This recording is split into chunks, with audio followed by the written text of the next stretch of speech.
Hello and welcome to Our Time. The Politis name is all over Adelaide on many buildings.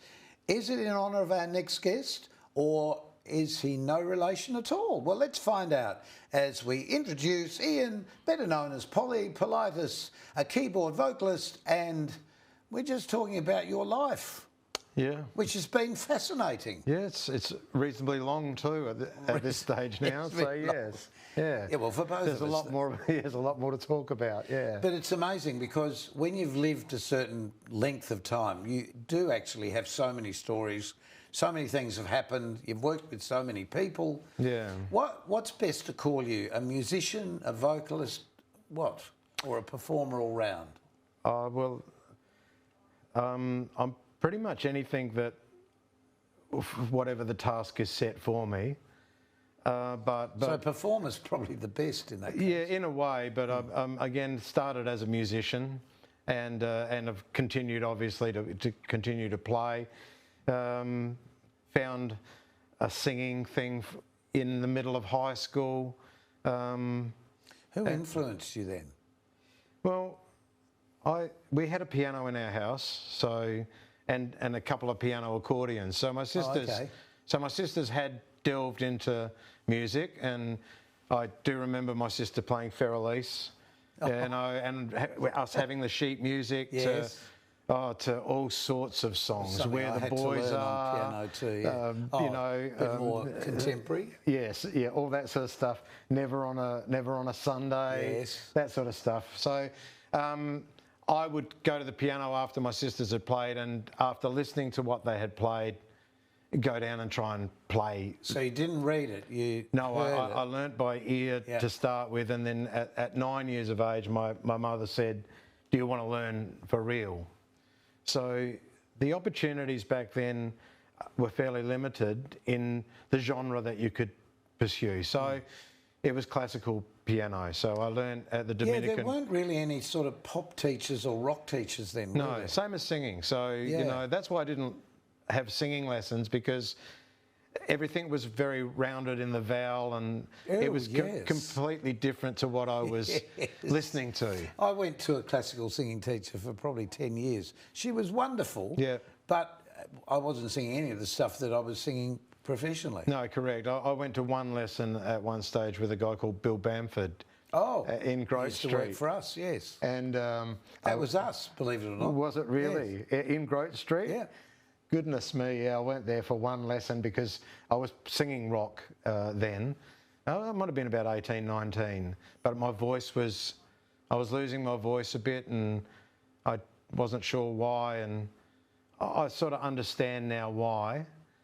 But at the time, of course, I panicked, and so I went to see Bill, and he went through a few exercises with me and basically said, "Look, I can't see anything wrong that you're doing. Maybe just curb your habits."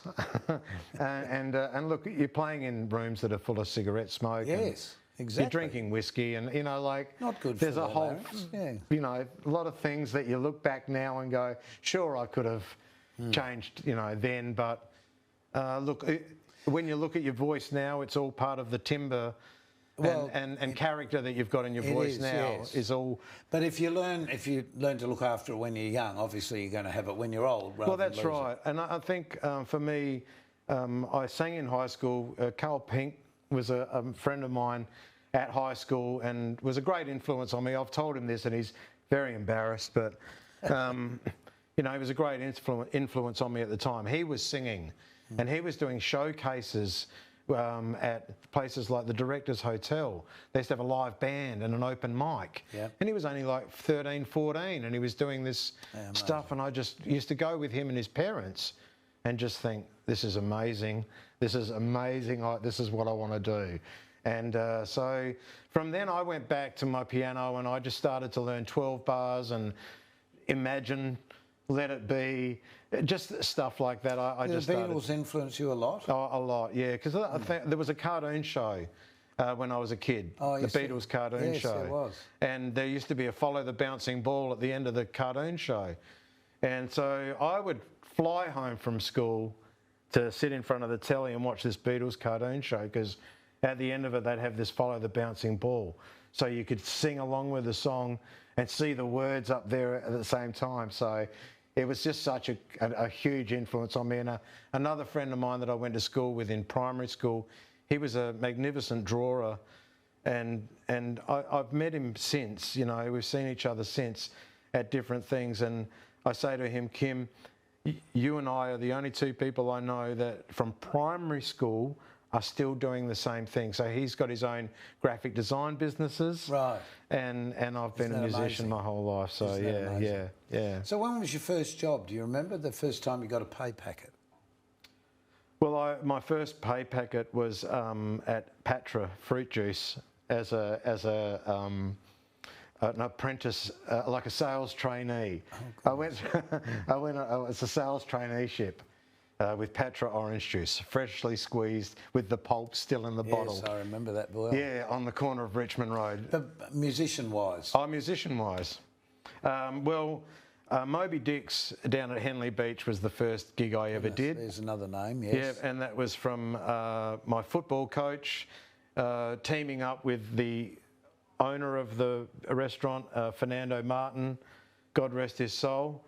And Fernando gave me my first job there with his nephew played guitar and his son played drums. So the three of us got together and formed a little 60-40 band and used to play the dinner thing on a Friday and a Saturday night upstairs at Moby's. Right, in the pubs. Yep, and then my first rock and roll gig was at the Windmill Hotel on Main North Road. Yeah. Goodness. Well, for people watching this in Melbourne, these are iconic places here in South Australia that virtually anybody in our age range, 20 plus, would probably remember. Yeah. But you've worked in your life, in your span of performing, with such amazing names of people. Name drop a bit. Well, I've got probably Rob Pippin to thank a lot for this because Rob's been on the show and we've just talked about his influence locally has been immense. So going back to the Grand Prix balls, that's when it all sort of started. I got booked to do a Grand Prix ball in 1986. Brian Gleeson came to me and said, I want you to do this for the Grand Prix ball. He gave me a video and he said, go home, look at it, copy it and do it. Okay. So I went home and I put it in and it was Peter Allen's I Go to Rio. Right. And I looked at it and I saw the maracas and I saw the floral shirt tied at the waist and the white pants and I said, I rang him, I said, you've got to be kidding me, and he said, no, he said, I trust you. I'm there, you've got to be, it's the first time I'd been outside. This was way outside my comfort zone. Yeah, I can imagine. Anyway, I did that. So then that went down, because the Rio was the theme for the ball that year, 1986, and that was the highlight of the whole night was me doing this Rio thing. Anyway, it worked out somehow. And so from there, I got a lot of that Grand Prix work when it came around. So I did 10 Grand Prix balls.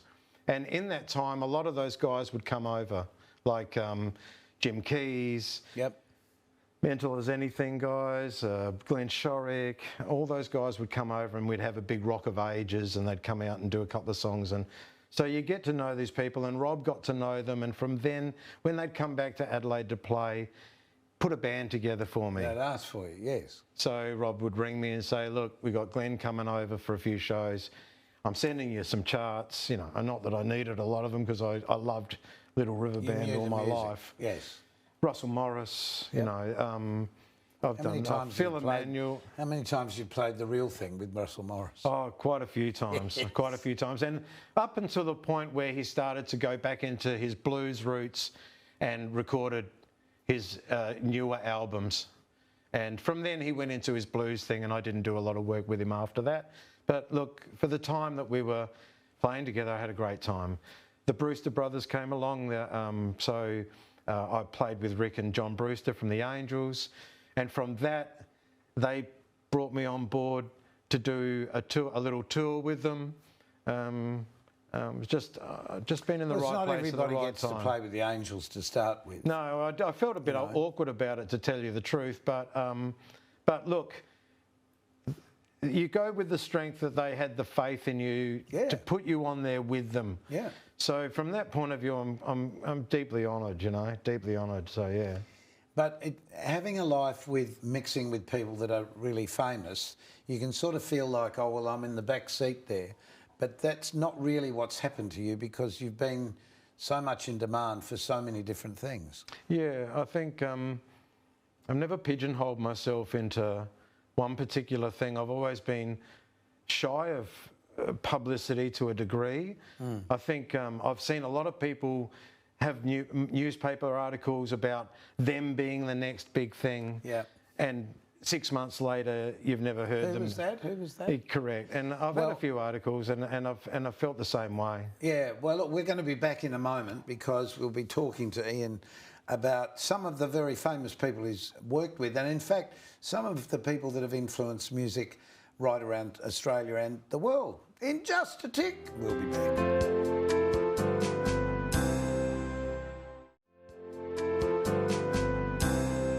Our special guest is Ian Polly Politis. We haven't discussed why you're called Polly or whether you are actually related to the Politis family, whose name is all over Adelaide. Indeed, yeah. So we all stem from Port Pirie. Okay. And we are all of the one family, even though the spelling of IS and ES. Now you're an I'm an IS. I think we're all ISs, but some chose to be ES. Okay. So that's okay. It might be in a loop when the guy wrote it at immigration. Well, that's true. You know, anything like that. It just depends how. Sometimes it might have been written, and we're talking. Yes. You know, we're talking about 19. You know, whatever. 1919, 1920. So Yes. it's a long time ago. Yeah, well, there's so many deviations of my name with an R in it or without an R in it, and some of the nicknames I've had over the years. But Politis basically means citizen in Greek anyway. Oh, there you go. So it's a fairly common name as such. In Greece? In Greece, yeah.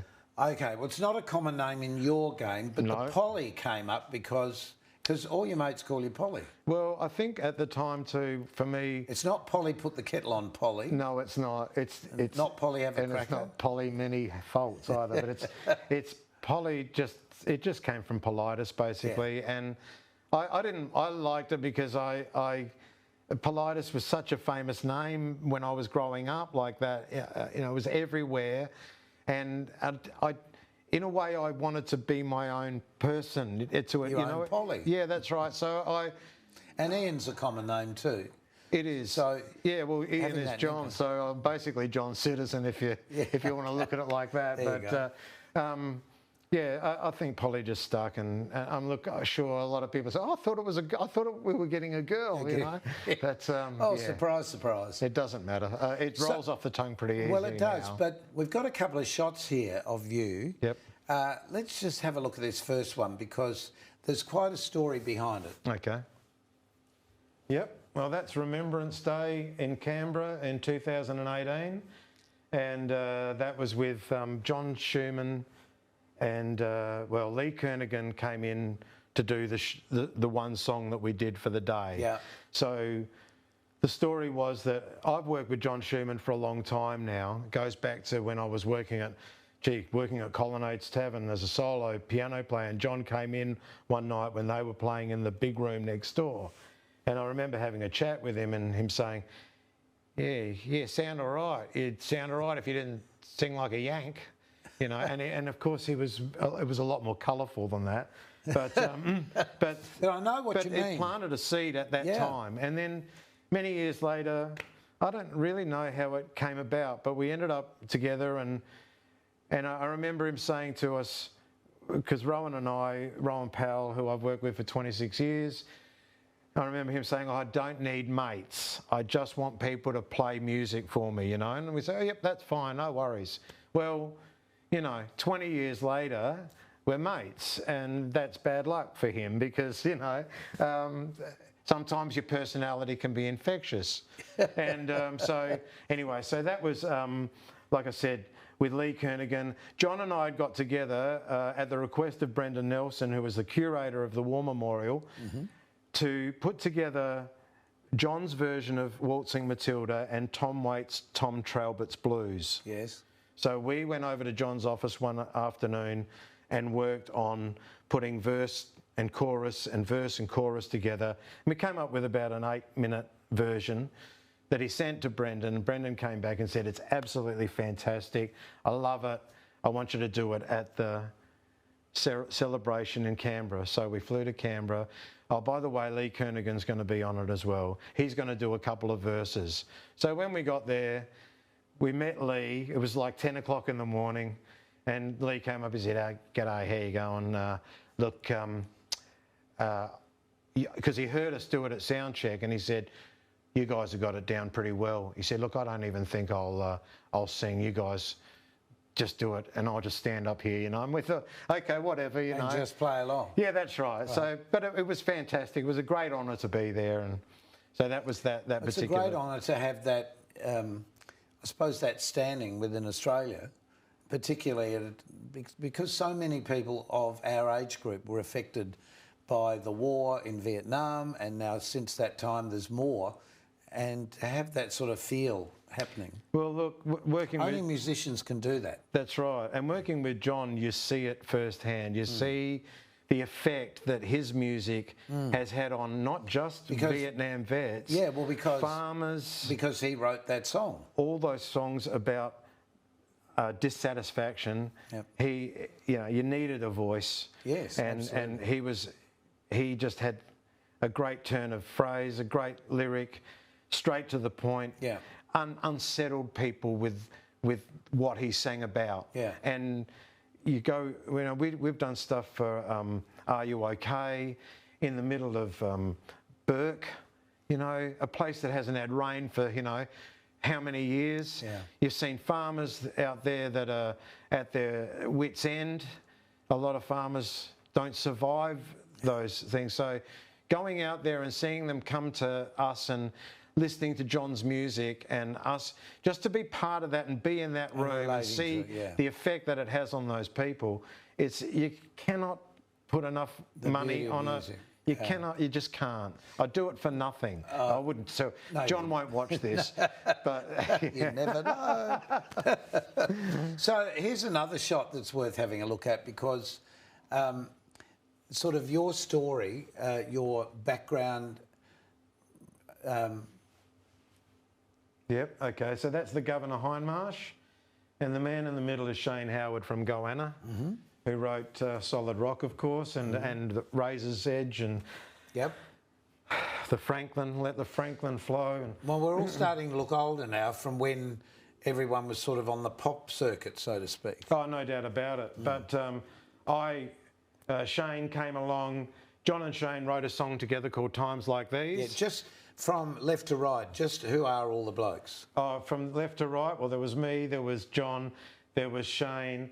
Rowan Powell is the guy second from the right. We've just been talking about. Yep, and he and I met in 1995, and in a show we were doing with Patrick McMahon, and we decided to form a duo after that time. And we've been together ever since in a band called Acoustic Juice, which has travelled all over Australia. Well, we've been to France. Definitely a well-known name. Yeah, we've done a lot of corporate stuff. But you then did this Pink Floyd tribute show. Right, yep. So I worked with a guy called Warwick Cheadle.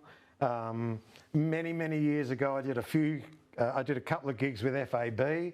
And I also did a one show maybe with the Zepp Boys. And from then... You're looking a bit like a star there. Well, I'm doing a song called Nobody's Home from The Wall, and it's just a piano song. And Karen Donati, who wrote the charts for that particular show, wrote an orchestral arrangement for it. You can see all them on the And it was absolutely unbelievably magnificent, and I was very, very lucky to be in that light at that time. Well, it's just, you know, these photos like that, they're a special moment in a lifetime to be able to sort of capture that moment and hold that in your head. That's and in your mind, create that special moment. Yeah, it's an interesting concept. Does that make you a bit? Does that bring you an emotional feeling? Always. I see your eyes. I'm a Greek, so you know. John Schumann said to me when he he wrote to me, and well, he was away in Greece, and he said, I saw a man in the street. He said, and he had glistening eyes, and he said, I thought of you straight away. It was a lovely thing to say. And but this is what makes you good, because you can move that emotion from your music into an audience. Well, this is what connects. It was the one thing. It was the light that went on in my head one day about how to sing properly, and yes, technique, yes, all of that stuff is fantastic. But if you don't capture a moment, if you don't deliver a message, then what's the point? Because you're just wallpaper. Exactly. And so I learned at a point. You may as well be in a lift. Yeah, and doing jingles, even though it's a sell, I did a lot of stuff like G.W. Cox. I did the What About Me Balfour's ad. I did a lot of ads where people on the other side of the control panel were saying, not enough emotion, cannot hear the client's name, you need your diction to be better, all this sort of stuff. Now that is teaching me to be a better singer. Yep. And sometimes the best lesson you can have is to hear yourself back, because sometimes you can just be lost in the void. I couldn't agree with you more, yeah. Lost in the void, and you think, I'm doing a great job here, and they'll go, no, you're not getting it. Come in here and have a listen. Yeah. You go in and listen, and you go, are you kidding me? Really? Is that how dull I sound? Because everything has to be sort of slightly more exaggerated.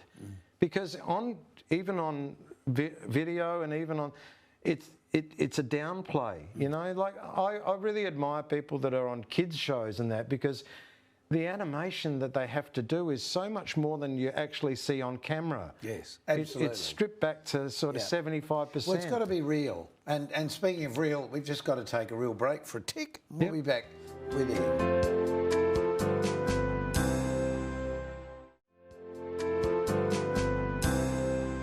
Our special guest is Polly Politis. I like saying nice one, it. Malcolm. I like saying it's rolling off the tongue beautifully. I like it. I like it. I like it. So, what's coming up for you? Okay, so June is a month generally where I've been going up to Darwin and doing shows with the Darwin Symphony Orchestra up there. Don't know whether it's going to happen this year, but June is that time. Because everything's been terribly affected with it's COVID. been terrible, terrible. You know, venues are closing down, musicians are sitting on their backside. Yep. Most people have used the time effectively, but so we're talking about June in Melbourne as well? July in Melbourne. July at the Memo Music Hall in, I don't know where it is. Okay. I'm not big on Melbourne. Don't you love that? But 15th and 16th of July with John Schumann, we're doing... I think we're doing the Lawson show. So John did an album of music to Lawson poems. Henry Lawson, yeah. And because, because Henry Lawson is one of our great national poets, and not many people know about him. Yeah, no, I know what you're saying. And so... Not in today's generation. No. And that's partially a problem. We don't, as we move forward with music, with literature, culture generally, we sort of often in this country forget the names and the people that have come before. So it's good to regenerate this, I think. Yeah, absolutely, because it's part of our history. It is. He wrote about... And so are you, John. Sorry to cut you off there, but so are you. John, what I'm saying, John, Ian, Polly, so many names. I'm thinking John Schumann. He's very much part of our history. But in many ways, so are you, because you've been able to communicate this to the public, which is a gift. But you're giving a gift to them as well. A gift for you, but a gift to pass on. It's been lovely talking to you. Thank you very much, Malcolm. Yeah, thank you so much. It's just lovely to meet you. We talked months and months ago about doing this. That's in fact, right. Last year, I think, at the Melbourne Cup. That's exactly right, yeah. Amazing. Yeah. Thanks for being part of Our Time, and thank you for being part of Our Time as well.